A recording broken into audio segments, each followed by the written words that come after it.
Last class में हम लोग ब्रह्मा समाज को समझे थे, ब्रह्मा समाज और राजा राम मोहन राय। तो राजा राम मोहन राय और ब्रह्मा समाज के गठन के बाद ब्रह्मा समाज का जो है विरोध किया गया।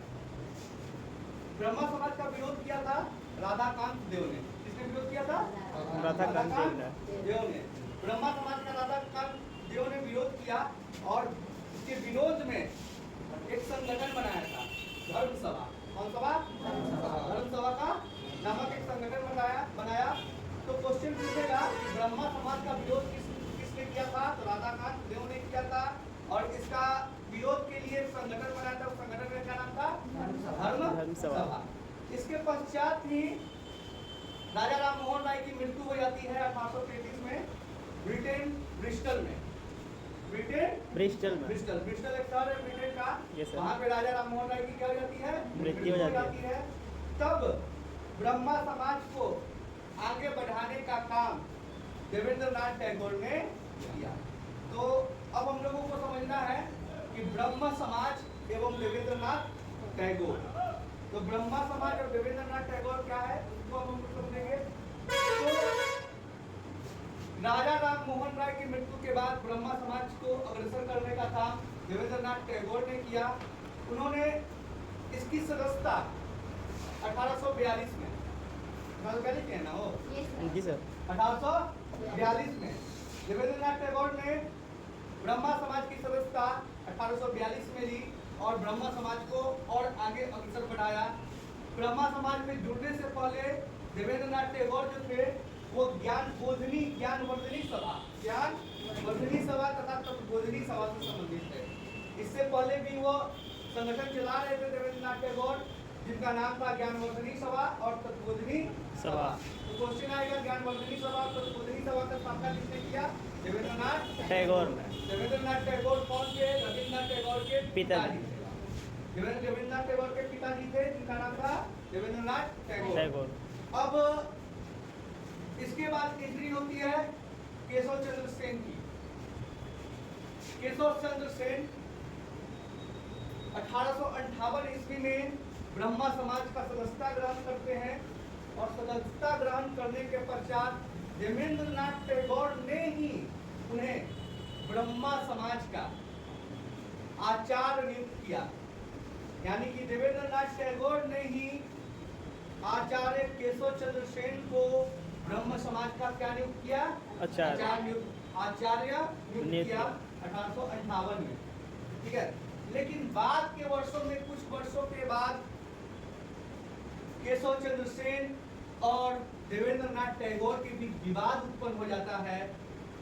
इसमें कोई शक नहीं है कि केशव चंद्र सेन के कार्यकाल में, समय में ब्रह्मा समाज काफी प्रोग्रेस किया, काफी विकास किया, उसका अंतर्राष्ट्रीयकरण हुआ ब्रह्मा समाज का। लेकिन इसी अंतर्राष्ट्रीयकरण के मुद्दे के कारण ब्रह्मा समाज में केशव चंद्र सेन और देवेंद्रनाथ टैगोर के बीच विवाद उत्पन्न हो जाता है। विवाद का कारण क्या था? तो केशव चंद्र सेन सभी धर्मों की शिक्षा की बात करते थे। केशव चंद्र सेन अंतर्राष्ट्रीय विवाह की बात करते थे। केशव चंद्र सेन अंतर्राष्ट्रीय शिक्षा की बात करते थे। तो इन बातों को लेके देवेंद्रनाथ टैगोर और केशव चंद्र सेन के बीच विवाद उत्पन्न हो गया और 1865 में केशव चंद्र सेन को आचार्य के पद से हटा दिया गया। तब केशव चंद्र सेन ने 1866 में एक नई संस्था बनाई जिसका नाम था नवीन ब्रह्मा समाज, नव ब्रह्मा समाज, भारतीय ब्रह्मा समाज। ठीक है, 1866 ईस्वी में भारतीय ब्रह्मा समाज, नवीन ब्रह्मा समाज या नव ब्रह्मा समाज का गठन केशव चंद्र सेन के द्वारा किया गया। इसके पश्चात एक घटना घटती है 1878 में। सब कुछ ठीक चल रहा था। उससे पहले ये समझेंगे कि जब नवीन ब्रह्मा समाज बना तो देवेंद्रनाथ टैगोर के ब्रह्मा समाज को आदि ब्रह्मा समाज कहा जाने लगा, या पुरातन यानी कि पुराना ब्रह्मा समाज। तो आदि ब्रह्मा समाज आएगा कि आदि ब्रह्मा समाज से संबंधित कौन है? तो देवेंद्र नाथ टैगोर। नवीन ब्रह्मा समाज से संबंधित कौन है? केशव चंद्र सेन। लेकिन कुछ सालों के बाद 1866 में नव ब्रह्मा समाज की स्थापना के पश्चात 1878 में केशव चंद्र सेन ने अपनी 13 वर्षीय पुत्री का विवाह कुछ बिहार के राजा डिस्कनेक्ट कर दो, कुछ बिहार के राजा के साथ वैदिक कर्म कांडों से कर दिया। कैसे कर्मकांड? वैदिक कर्म कांडों से कर दिया। वह वैदिक कर्म कांड जिसका ब्रह्मा समाज विरोध करता था, उसी कर्म कांडों के आधार पर ही अपनी पुत्री का विवाह कुछ बिहार के राजा के साथ कर दिया, जिसका ब्रह्मा समाज के नव ब्रह्मा समाज के कुछ अनुयायियों ने विरोध कर दिया। क्या पैसा कैसे कर सकते हैं? जब जिस कर्म कांड का आप विरोध कर रहे हैं उसी कर्म कांड से अपनी पुत्री का विवाह कैसे कर सकते हैं?